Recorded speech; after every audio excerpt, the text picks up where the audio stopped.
Picture this: a beautiful summer afternoon in an upscale neighborhood in Atlanta. James Holloway, a former police officer with 15 years of service, is finally living his dream. After years of saving every penny and working overtime shifts, he managed to buy his dream house, a stunning two-story home with a crystal-clear swimming pool that sparkles under the Georgia sun. But his moment of peace is about to be shattered. As James reclines in his lounge chair, eyes closed, enjoying the warm breeze, police sirens pierce the tranquility. Two patrol cars screech to a halt in front of his house. Officers, hands on their holsters, approach his fence. "Sir, we've received a report of a suspicious individual trespassing in this pool area." James sits up, a familiar knot forming in his stomach. He knows exactly who made that call. Through the corner of his eye, he catches a glimpse of his neighbor, Linda Carrington, peeking through her curtains with a smug smile on her face. This isn't the first time she's pulled something like this. But little does she know, it's about to be her last. Let me take you back to where it all began. 2 months earlier, James was proudly moving into his new home. After a decade and a half of protecting and serving, he'd finally achieved what his parents could only dream of: owning a house in one of Atlanta's most prestigious neighborhoods. The previous owners had maintained the property beautifully, especially the backyard pool that had caught James's eye from day one. As he arranged his patio furniture, he first noticed her. Linda Carrington stood in her second-floor window, phone pressed against her ear, staring intently at him. James waved politely, but she quickly disappeared behind her curtains. The next day, while James was at the hardware store, his security camera pinged.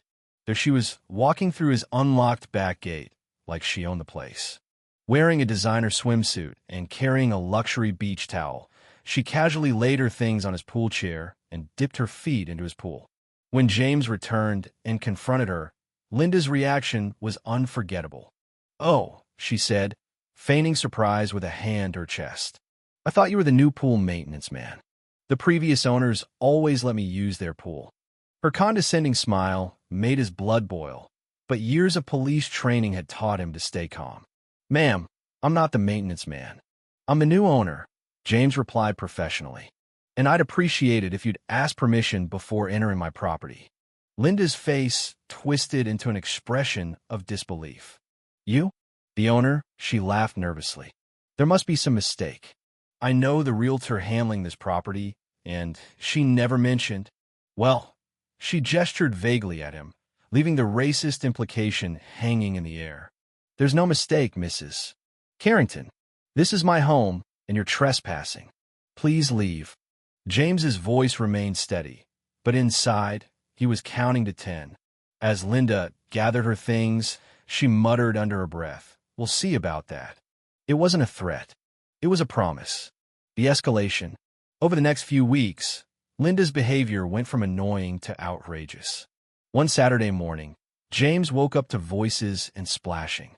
Looking through his window, he couldn't believe his eyes. Linda had brought 4 of her friends for a pool party in his backyard.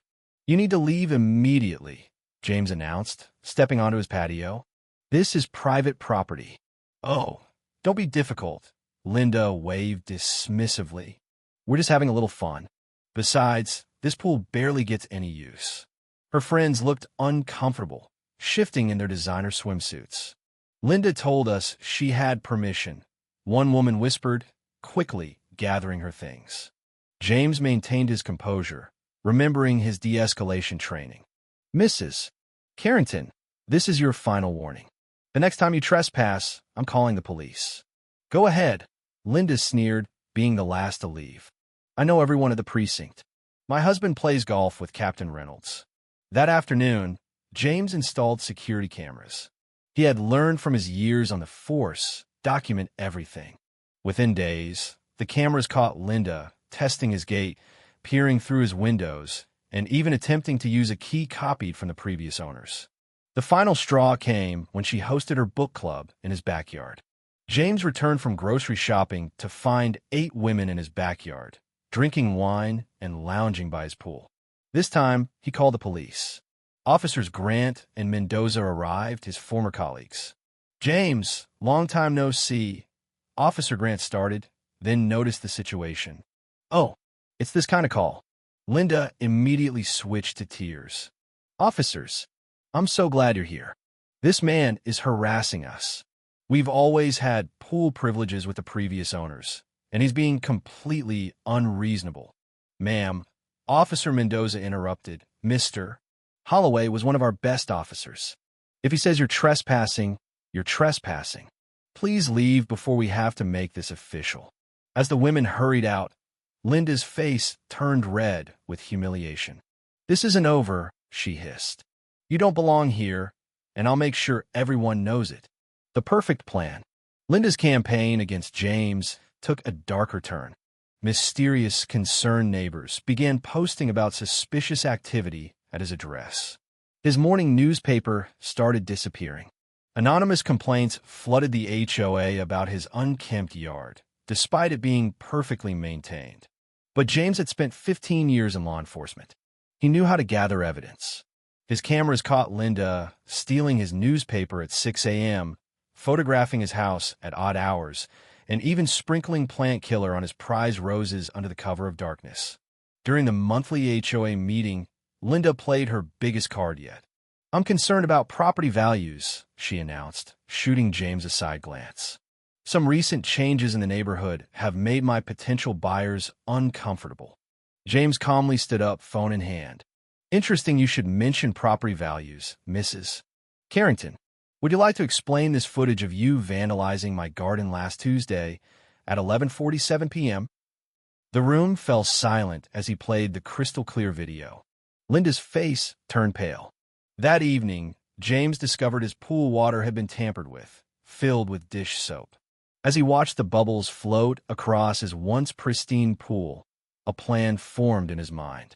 It was time for Linda to get exactly what she wanted, with a little twist. The green incident. James carefully researched a non-toxic, temporary pool dye used by maintenance companies to detect leaks. The best part? It only reacted with certain chemicals found in expensive sunscreens and cosmetics. The exact brands Linda and her friends slathered on before their unauthorized swims. The reaction was spectacular. The next time Linda and her friends snuck in, they emerged from the pool screaming, covered in a bright, unmistakable shade of green. Panic erupted. Linda, still dripping, spotted a security camera blinking cheerfully. The video hit social media like wildfire. The headline? Entitled Neighbor Gets Green with Envy. 2 weeks later, a for sale sign appeared in front of Linda's house. James, he just kept enjoying his pool, waving cheerfully whenever a green-tinted figure peeked through the curtains.